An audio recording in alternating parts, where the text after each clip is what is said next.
2021-এর vote পরবর্তী হিংসার ছবি এখনো দগদগে বাংলার মানুষের কাছে।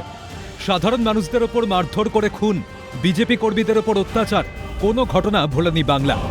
তৃণমূল জামানায় সবথেকে বেশি অত্যাচারিত হয়েছেন বিজেপি কর্মীরা। নিজের ব্যক্তিগত মতাদর্শে রাজনীতি করার জো ছিল না, তবে সরকারে পালাবদলের প্রতিশোধ নয়, আইনি পথেই বিচার পাওয়ার আশায় বিজেপি কর্মীরা। এবার 2021-এর ভোট পরবর্তী হিংসায় ভাইপোর খুনের বিচারের আর্জি জানিয়ে মুখ্যমন্ত্রীর জনতার দরবারে শিমুরালির বাসিন্দা গৌরাঙ্গ কীর্তনিয়া। অভিযোগ, 2021-এর ভোট পরবর্তী হিংসায় মারা যান শিমুরালির বাসিন্দা দিলীপ কীর্তনিয়া। সেখানকার তৃণমূল নেতৃত্বের বিরুদ্ধে খুনের অভিযোগ। দোষীদের দৃষ্টান্তমূলক শাস্তির দাবি নিয়ে মুখ্যমন্ত্রীর দ্বারস্থ কীর্তনিয়া পরিবার। এদিন মৃতের পরিবারের সদস্য গৌরাঙ্গ কীর্তনিয়া বলেন, তৃণমূলের স্থানীয় নেতারা ঘটনার সঙ্গে জড়িত। মুখ্যমন্ত্রী শুভেন্দু অধিকারী আমাদের ভগবান, তিনি ঘটনার বিচার পাইয়ে দেবেন।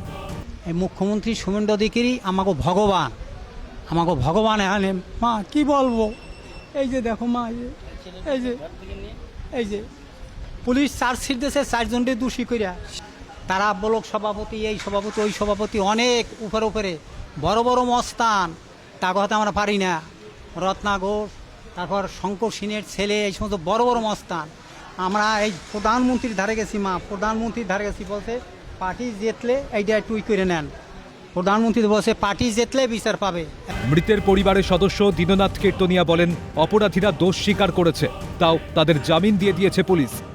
আমরা দোষীদের দৃষ্টান্তমূলক শাস্তি চাই। স্বীকার করেছে ওরা যে আমরাই মার্ডার করেছি। তৃণমূল, হ্যাঁ, ওরাই স্বীকার করেছে আমরাই মার্ডার করেছি। তাদেরকে ধরেছে, তাদের 2 বছর জেলও খেটেছে। সারা জামিন দিয়ে দিয়েছে পুলিশ। এখন আমরা মানে সুস্থ বিচার চাই, যাতে ওদের ফাঁসি হোক। পাশাপাশি প্রতিবেশী দশরথ চন্দ্র অধিকারী বলেন, ওই এলাকায় বিজেপি করলেই তৃণমূলের অত্যাচারের মুখে পড়তে হতো। ঘটনার সঙ্গে তৎকালীন প্রশাসনও জড়িত, ঘটনার বিচার চাই। আমরা চাইছি শাস্তি একদম। এছাড়াও দেখুন, ওখানে যারাই বিজেপি করতো, আমার নামে 10-15টা মিথ্যা কেস দিয়েছে, আমাকে জেলে ঢুকিয়ে দিয়েছে। আমি এটা টিএমসিরা করেছে, তার সাথে চাকদার প্রশাসন বা কল্যাণী প্রশাসনও জড়িত আছে। সুন্দরবাবু আমাকে ডেকে নিয়ে জেলে ঢুকিয়ে দিল, তারপর আমার নামে কতগুলো মিথ্যা। আমরা এটা সুস্থ বিচার চাইছি। এই বিষয়ে সিএনএর প্রতিনিধির প্রশ্নের উত্তরে মুখ্যমন্ত্রী জানান, ওরা বিচার পাবেন। 9 জন অভিযুক্ত কাউকে ছাড়া হবে না। সিবিআইয়ের হাতে মামলা যাওয়ার আগে স্থানীয় পুলিশ চার্জশিট দিয়ে মামলা নষ্ট করেছে। এসপি রানাঘাটকে নির্দেশ দিয়েছি, মামলার রিওপেন করা হবে। 21-এর ভোট পরবর্তী হিংসায় তৃণমূল দ্বারা আক্রান্ত একটি পরিবারও এসেছিল, তারাও আপনার কাছে গিয়েছেন, তারা বলছেন ওরা বিচার পাবে। 9 জন অভিযুক্ত কাউকে ছাড়া হবে না। সিবিআই মামলা নেওয়ার কোর্ট অর্ডারে তো সিবিআই নিয়েছে।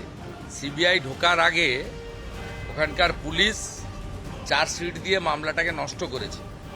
আমি পিটিশন নিয়েছি, এসপি রানাঘাটকে নির্দেশ চলে গেছে এই মামলা রিওপেন করতে, এবং পুলিশ তার আইন অনুযায়ী, ভারতীয় ন্যায়সঙ্গতা অনুযায়ী, বা যেহেতু 2021-এর ঘটনা, সেই ঘটনা অনুযায়ী তারা আইনের যে ধারা আছে সেই ধারায় ব্যবস্থা নেবে। 2021-এর ভোট পরবর্তী হিংসায় শিমুরালির বাসিন্দা গৌরাঙ্গ কীর্তনিয়ার ভাইপো খুন হয় তৃণমূল আশ্রিত দুষ্কৃতীদের দ্বারা অভিযোগ, এবং তার ভাইপোকে তৃণমূলের দুষ্কৃতীরা খুন করেছে বলে অভিযোগ, এবং তারা এখনও বিচার পায়নি। পাশাপাশি যারা দোষীরা রয়েছে এখনও অধরা রয়েছে।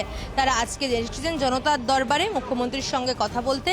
তারা চান যারা এই ঘটনার সঙ্গে যুক্ত, যারা দোষী, তাদের দৃষ্টান্তমূলক শাস্তি হোক।